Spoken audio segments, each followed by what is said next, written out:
Hello bachcho and welcome back to my channel, that is Concept Improver. Today in this video we are going to continue with class 10th science chapter number 1, that is chemical reactions and equation.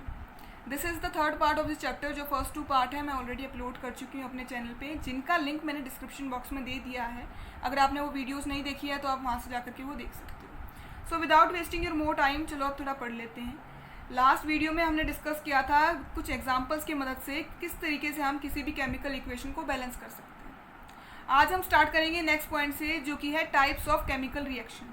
ठीक है, इसके बारे में क्या दे रखा है. During a chemical reactions atoms of one element do not change into those of another element, nor do the atom disappear from the mixture and appears from somewhere else. मतलब किसी भी केमिकल रिएक्शन में ना तो atoms अपनी position को change करते हैं, ना ही हम जो है अपनी तरफ से कोई नया एटम जो है क्रिएट कर सकते हैं, और ना ही हम एटम्स को डिस्ट्रॉय कर सकते हैं उस केमिकल रिएक्शन में. ठीक है, अब आगे देखो. Actually the chemical reactions involves the breaking and making of bonds between atoms to produce new substances. असलियत में क्या होता है, केमिकल रिएक्शन में जो है बॉन्ड्स जो होते हैं प्रेजेंट किसी भी एटम के बीच में, वो ब्रेक डाउन होते हैं और नए बॉन्ड्स जो हैं क्रिएट होते हैं, नए बॉन्ड जो हैं फॉर्म होते हैं उन एटम्स के बीच में, जिसकी मदद से हमें क्या मिलता है, एक नया प्रोडक्ट या फिर एक नया सब्सटेंस. अब आगे देखो. फर्स्ट जो है हमारा केमिकल रिएक्शन का टाइप वो है कॉम्बिनेशन रिएक्शन. ठीक है, कॉम्बिनेशन का मतलब क्या होता है इंग्लिश में, जब दो चीज़ें आपस में कंबाइन करती हैं, जुड़ती हैं, उसे कहते हैं कॉम्बिनेशन रिएक्शन. ठीक है, तो ऐसा ही कुछ मिलता जुलता हम इसमें पढ़ने वाले हैं. A reaction in which single product is form from the combination of two or more reactants is called combination reaction. When two or more substances that are elements or compound combine to form a single product, this reaction is called combination reaction. एक ऐसा reaction जिसमें कि दो या दो से ज़्यादा substances, जो कि एलिमेंट्स भी हो सकते हैं और कंपाउंड भी हो सकते हैं, कंबाइन करते हैं एक सिंगल प्रोडक्ट बनाने के लिए, उसे कहते हैं हम कॉम्बिनेशन रिएक्शन. इस रिएक्शन में क्या होता है, large amount of heat is release during the reaction. बहुत ज़्यादा अमाउंट में जो है हीट रिलीज होती है इस रिएक्शन में. एग्जाम्पल क्या दे रखा है, बर्निंग ऑफ कोल.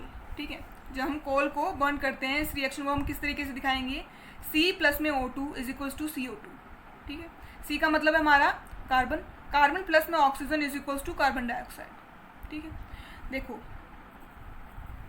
1 2 रिएक्टेंट्स हैं हमारे 2, और जो हमें प्रोडक्ट मिला है वो है हमारा 1. जब हमारे जो है रिएक्टेंट्स 2 हों और प्रोडक्ट 1 मिल रहा हो, हमें एक सिंगल प्रोडक्ट मिल रहा हो, तो होता है हमारा कॉम्बिनेशन रिएक्शन. अब देखो एक और एग्जांपल दिया हुआ है, क्या है, फॉर्मेशन ऑफ वाटर. ठीक है, वाटर किस तरीके से फॉर्म होता है, hydrogen plus oxygen equals to H2O. ठीक है, 2H2 plus oxygen is equals to 2H2O. Reactant कितने हैं हमारे 1 2, प्रोडक्ट कितना है 1. ठीक है, तो ये क्या है हमारा कॉम्बिनेशन रिएक्शन. अब देखो इसी के अंदर नेक्स्ट पॉइंट है हमारा exothermic chemical reaction. Exothermic chemical reactions क्या होते हैं, वो कॉम्बिनेशन रिएक्शन जिनके दौरान जो है हीट रिलीज हो. ठीक है, वो होते हैं हमारे exothermic chemical reaction. The reactions in which heat is released along with the formation of product. ठीक है, वो रिएक्शन जिसमें कि हीट रिलीज हो और प्रोडक्ट जो है हमारा फॉर्म हो, तो होता है हमारा एक्सोथर्मिक केमिकल रिएक्शन. एग्जाम्पल क्या है हमारा, बर्निंग ऑफ नेचुरल गैस. इसमें भी देखो हमारे पास में कितने रिएक्टेंट प्रेजेंट हैं 2, और प्रोडक्ट हमें मिल रहा है 1. ठीक है, तो ये भी कौन से होते हैं, हमारे कॉम्बिनेशन रिएक्शन होते हैं. अब देखो इसके अलावा कौन सा एग्जाम्पल है हमारा एक्सोथर्मिक रिएक्शन का, रेस्पिरेशन जो प्रोसेस होती है वो, और डिकम्पोजिशन जो प्रोसेस होती है, ये भी हमारे एग्जाम्पल हैं एक्सोथर्मिक रिएक्शन की. ठीक है, अब आगे देखो नेक्स्ट रिएक्शन है हमारा डिकम्पोजिशन रिएक्शन.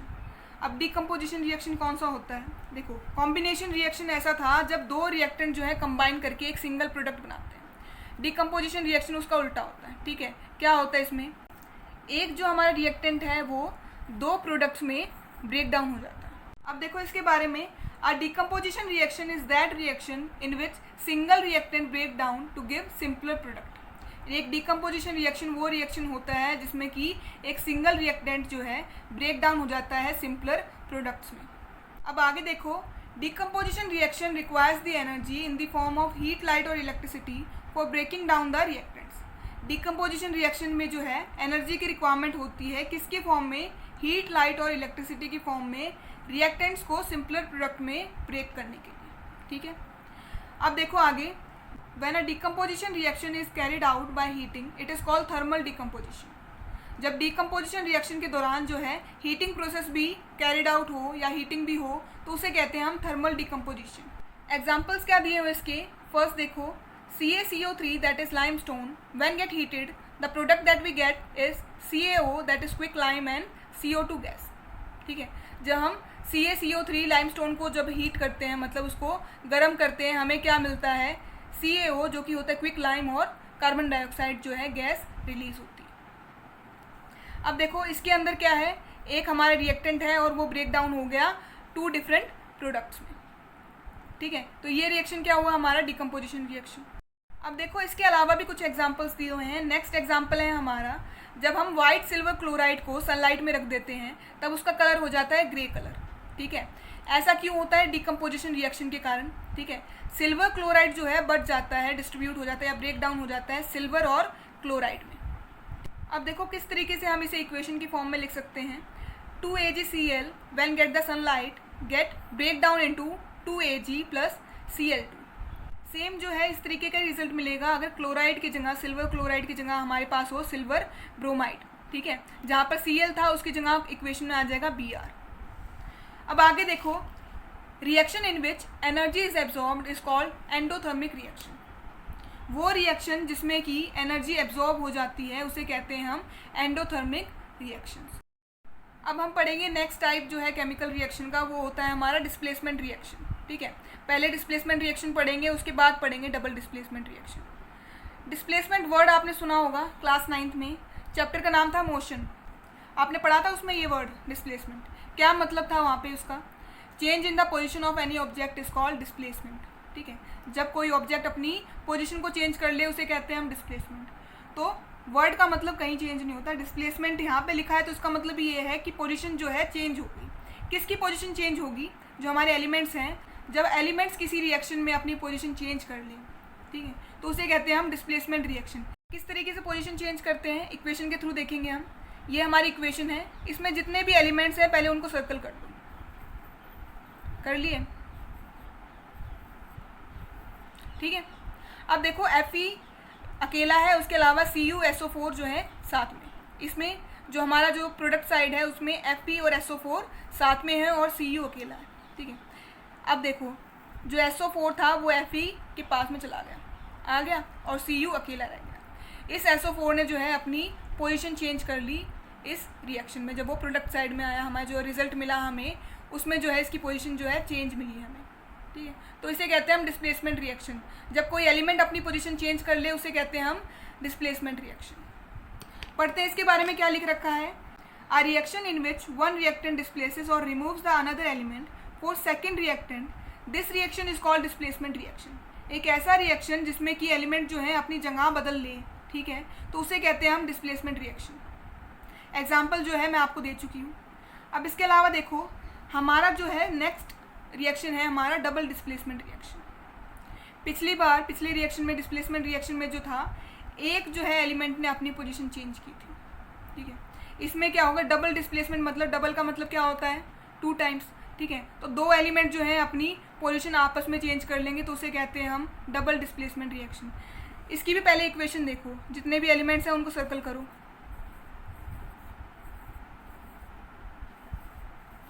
ठीक है, सो एलिमेंट्स को हमने कर लिया सर्कल।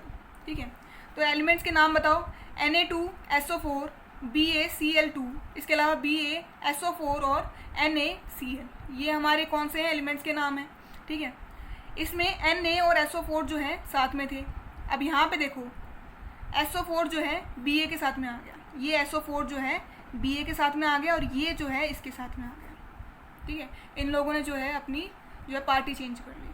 सो पढ़ते हैं इसके बारे में, such reactions in which there is a exchange of ions between the reactants is called double displacement reaction. वो रिएक्शन जिसमें कि एक्सचेंज ऑफ आयंस हो रिएक्टेंट्स के बीच में तो उसे कहते हैं हम डबल डिस्प्लेसमेंट रिएक्शन।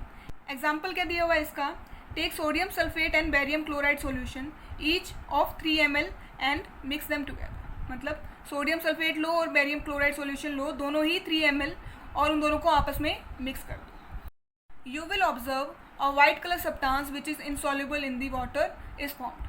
आपको क्या मिलेगा, एक वाइट कलर का सब्सटेंस जो कि वाटर के अंदर डिजॉल्व नहीं हो रहा या फिर मिक्स नहीं हो रहा। ठीक है। ये जो इनसॉल्युबल सब्सटेंस होता है ये हमारा कहलाता है प्रेसिपिटेट, ठीक है। Any reaction that produces any precipitate is called precipitation reaction. कोई भी ऐसा रिएक्शन जिसमें कि हमें एक प्रेसिपिटेट मिले या फिर कोई ऐसा सब्सटेंस मिले जो कि मिक्स ना हो रहा हो ढंग से, तो उसे कहते हैं हम precipitation reaction. So that's it. आज इस क्लास में, आज इस वीडियो में हम इतना ही पढ़ेंगे। नेक्स्ट क्लास में हम पढ़ेंगे नेक्स्ट पॉइंट से, जो कि है ऑक्सीडेशन रिएक्शंस, ठीक है। वीडियो ज़रा भी अच्छी लगी हो तो लाइक और सब्सक्राइब करना मत भूलना, और कमेंट ज़रूर करना कि आपको इस चैप्टर में क्या डाउट है। Thank you.